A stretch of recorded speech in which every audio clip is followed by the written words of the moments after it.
শোনেন, সুখী মানুষদের বৈশিষ্ট্যগুলো কি বলুন তো দেখি। জানেন কি? তারা যা পায় সেটাতে সন্তুষ্ট ভোগ করে, সন্তুষ্টি আছে। 2 নম্বর হচ্ছে তারা যেটাই পায় সেটা পাওয়ার পর একটা মুখে একটা চমৎকার হাসি দেয়, বিকজ সে অর্জন করেছে।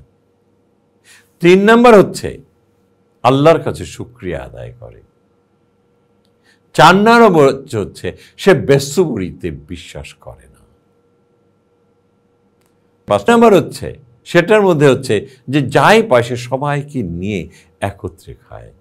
আর বাকিটা যেটা হলো, সে কখনো একাকিত্বে বিশ্বাস করে না, সবাইকে নিয়ে বিচরণে বিশ্বাস করে।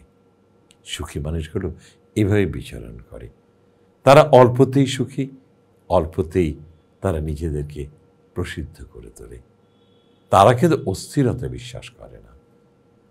তারা একটা জিনিসে বিশ্বাস করে, আমি যেটুকু অর্জন করেছি সেখানেই আমার সুখ, সেটাতেই আমি সুখী হতে চাই।